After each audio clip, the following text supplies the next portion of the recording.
No marriage that is good because of chemistry, or because you married your soulmate, or because of good luck. That doesn't exist.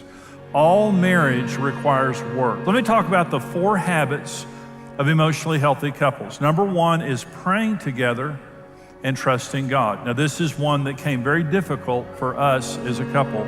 You know, we prayed a little bit individually, but we really didn't know how to pray that well anyway.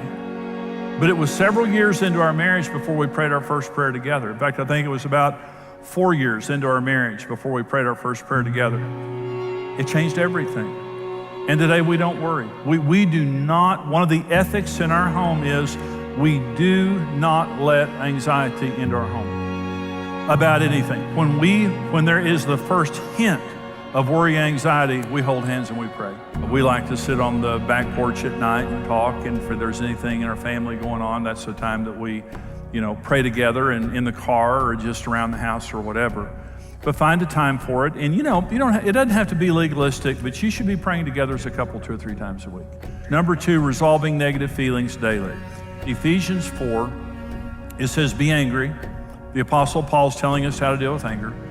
Be angry, don't sin. Don't let the sun go down on your wrath. Yesterday's anger is a problem. Today's anger is not a problem. Don't sin. Don't be unchristian. Don't be mean-spirited. A lot of times, Christian people, especially in marriage, do really immature, non-Christian things, justifying it. Don't do that. Go ahead and have anger in your marriage. That's a healthy thing when it's present. Don't sin. Don't let the sun go down in your anger. This is a habit. Don't ever let the sun go down in your anger. You make a habit in your marriage, we're not going to go to bed angry. Let me say about this, and that is, if you go to bed on anger, diabolos, the slanderer, will interpret your spouse's behavior. And after 3 years of marriage, every belief I had about Karen Evans came from the devil. I was completely convinced that Karen was all of the problem and she was the wrong person for me, and that I had made a mistake. That's what happens when you go to bed on anger. I was under the influence of diabolos. Number 3. Habit of emotionally healthy couples is having fun together and being best friends. It's how you fell in love. You fall in love having fun together.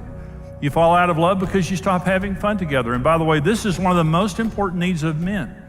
Being friends with their wives is a major, major need of men. We want to be buddies with our wives. We don't want to be mothered by our wives. We had a mother, we don't want another one. We want a wife.